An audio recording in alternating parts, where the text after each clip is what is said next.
Thank you. Thank you, Senator. Thank you, Generals, both for being here, for your service, of course. And right up front, let me just associate myself with the statements and the questions from Senator Sullivan and appreciate your direct responses. It is time for members of this committee and leaders throughout our government, as well as, well, we can't expect much from our media, but to start being accurate and representing that you represent the best of us, not the worst of us, the absolute best of us. And that's my observation with the vast, vast majority of the military men and women that I encounter. So thank you for your service.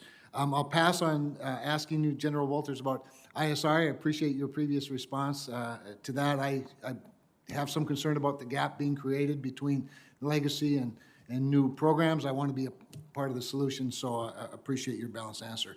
I will ask you about our outstanding nuclear deterrent and its role currently and as well as going forward. We know that, that our credible deterrent is our triad, and it's the backstop for most of our operational plans around the world. And so my question for you is, if the United States didn't have this credible nuclear umbrella, would that change Europe's conventional and its conventional and nuclear posture?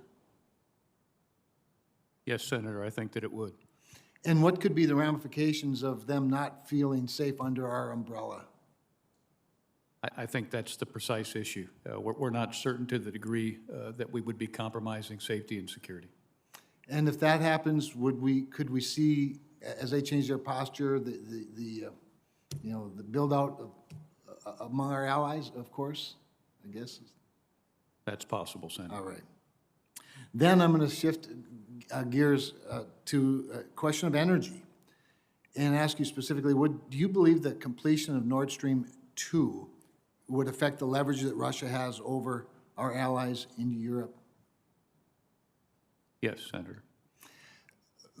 Because one of the other peripheral issues that we sometimes get into around here, besides our military and posture and the lethality and readiness, is climate, and these aren't unimportant issues. I don't want to make the case that they are.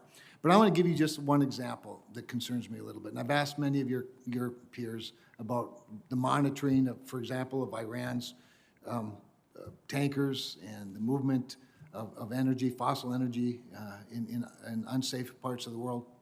But in Europe, we know of a situation a few months ago where Engie Power in France had made a large contract of liquid natural gas from the United States. The French government intervened in that, and the French government used to be a wholly owned, the sole owner of Engie Power. Now they're just like a 49% owner. But they intervened and said, no, we want to continue buying natural gas from Vladimir Putin. And I'm not sure that a lot of people around here grasp the magnitude of a decision like that. Now, your issue, of course, is national security, as is our committee's. But for those people who want to sort of transfer their climate guilt to other parts of the world, they should know that Vladimir Putin's natural gas sent by pipeline to places like France and other European countries and allies of ours emits about 40% more greenhouse gases than liquid natural gas produced and shipped from the United States of America.